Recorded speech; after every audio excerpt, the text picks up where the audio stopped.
Tick-tock. Tick-tock. These are the sounds I am forced to hear all my life. The constant clicking sound as the pendulum swings by my bed, just barely missing me, never removing my suffering body from this wretched life. But instead, I don't get to escape this everlasting nightmare, being forced to keep my tormentor alive.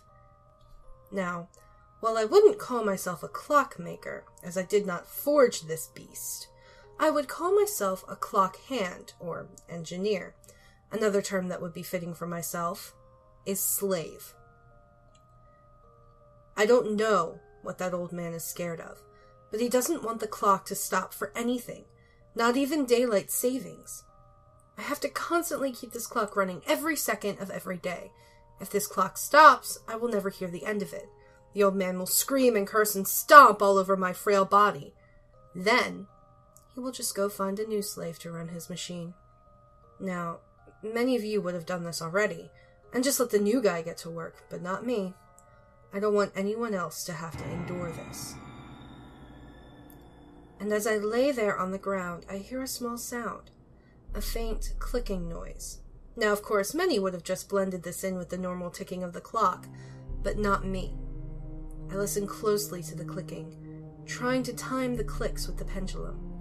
The pendulum swings to the left, and I hear the defined click, just before the ticking of the clock. The pendulum swings to the right, and I hear a tick, but no click. I pause, letting the pendulum swing back to the left, and I hear the click once more. Is there a bolt loose on that side? I remove my blanket, standing from the ground I was lying upon, and look up to see what the problem is.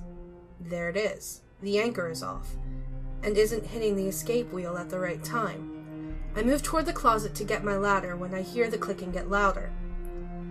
Turning back to the pendulum, I can see that the anchor is becoming completely offset, slamming into the escape wheel.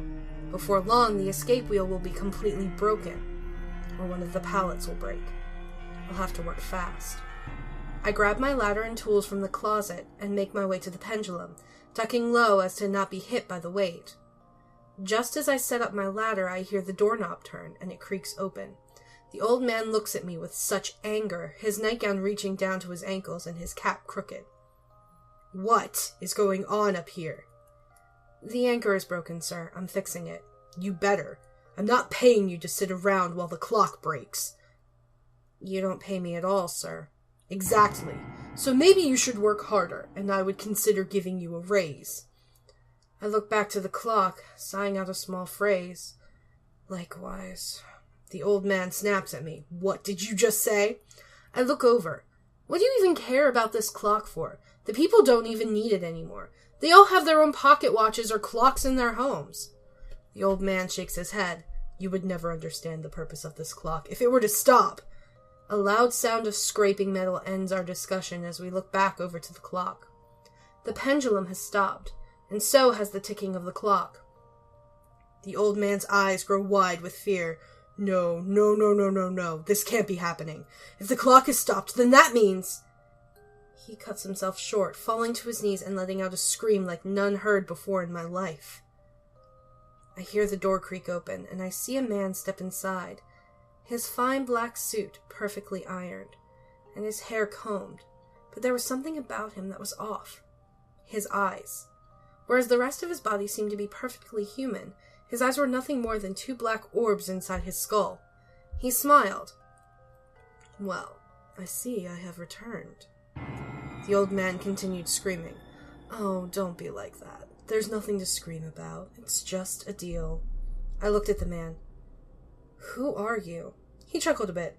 "Oh, so you're the one I should thank for allowing this clock to stop.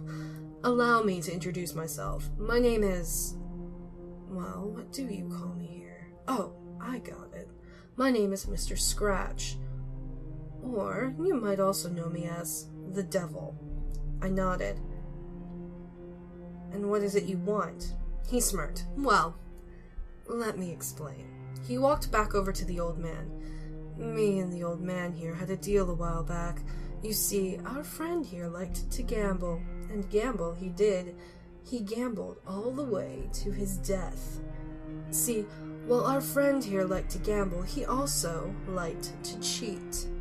So one night, he slipped a few aces up his sleeve and magically won the game with 4 aces. Well, if there's one thing I know about cards, it's that there's only one thing that beats 4 aces. And that's a gun. Kicking the old man to the ground, he rolled him onto his back, pulling out a knife and cutting open the stomach of his gown. Peeling back the fabric revealed a gunshot wound. And here is where our friend's life should have ended. But it didn't. I'm known for being a pretty habitual liar, so I had sympathy for this old sinner, and I cut him a deal. If I put him in control of this clock tower, and if he kept this clock tower running, he could keep on living. But if it stopped... He lifted his hand, dragging his finger horizontally across his throat. Putting his hand to the old man's throat, he lifted him into the air, choking him. Smiling at his work, he looked to me. I really should thank you, you know, because after all, with the amount of sins in this soul, I should have plenty to feed upon. So tell me, is there anything you want in return? I shook my head. No, I already have what I want. Very well, then. I guess I'll keep an eye on you, friend, just in case I need to repay this favor. A very close eye.